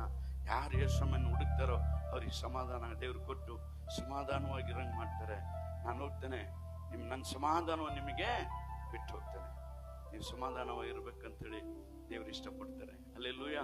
ಆ ಸಮಾಧಾನ ದೇವ್ರು ಇವತ್ತು ನಿಮಗೆ ಕೊಡುವಂತೆ, ನಿಮಗಿರುವಂತೆ ಎಲ್ಲ ಸಮಸ್ಯೆಗಳು ಬಾಧೆಗಳು ಇವತ್ತೆಲ್ಲ ತೆಗೆದಾಕಿ ನೀ ಇಲ್ಲಿಂದ ಹೋಗುವಾಗ ಸಮಾಧಾನವಾಗಿ ಮನೆಗೆ ಹೋಗುವಂತೆ ದೇವ್ರು ಮಾಡಲಿ. ದೇವ್ರ ವಾಕ್ಯವನ್ನು ಆಶ್ರಯಿಸಲಿ. ನಾವೆಲ್ಲರೂ ಪ್ರಾರ್ಥನೆ ಮಾಡೋಣ. ಎಲ್ಲ ಕಣ್ಗಳು ಮುಚ್ಚೋಣ. ನಾನು ನಿಮಗೋಸ್ಕರ ಪ್ರಾರ್ಥನೆ ಮಾಡ್ತೀನಿ. Hallelujah, hallelujah. ನಾ ಬಹಳ ಪ್ರೀತಿಯ ತಂದೆಯ ದೇವ್ರೆ, ಯೇಸಪ್ಪ, ಈ ಹುಟ್ಟಿದ ದಿನಕ್ಕಾಗಿ, ಈ ಜನ್ಮದಿನಕ್ಕಾಗಿ ನಾನು ನಿನ್ನನ್ನು ಕೊಂಡಾಡ್ತೇವೆ. ಈ ದಿನವನ್ನು ಕಾಣುವಂತೆ ನೀ ನಮಗೋಸ್ಕರ ಯಾಕೆ ಈ ಲೋಕಕ್ಕೆ ಬಂದೆ, ಏನಕ್ಕೋಸ್ಕರ ಬಂದೆ, ಏನಕ್ಕೋಸ್ಕರ ಬೀದಿಯಲ್ಲಿ ಹುಟ್ಟಿದೆ, ಏನಕ್ಕೋಸ್ಕರ ದನದ ಕೊಟ್ಟಿಗೆಯಲ್ಲಿ ಮಲಗಿಸಲ್ಪಟ್ಟೆ, ಯೇಸು ಅಂತ ಯಾಕೆ ಹೆಸರಿಟ್ಕೊಂಡೆ ಎಂಬುದಾಗಿ ನಿನ್ನ ಅದರ ಬಗ್ಗೆ ನಾವು ಕುರಿತು ತಿಳ್ಕೊಳ್ಳುವಂತೆ ನೀ ಕೃಪೆ ಮಾಡೋದಕ್ಕಾಗಿ ಸ್ತೋತ್ರಪ್ಪ. ಅಪ್ಪ, ನಾವು ಮಾಡಿದಂತೆ ಎಲ್ಲ ಪಾಪಗಳಿಂದ, ಶಾಪಗಳಿಂದ, ಅಕ್ರಮಗಳಿಂದ, ಅನ್ಯಾಯಗಳಿಂದ, ಅಶುದ್ಧಗಳಿಂದ ನಮಗೆ ಬಿಡುಗಡೆ ಕೊಡಪ್ಪ.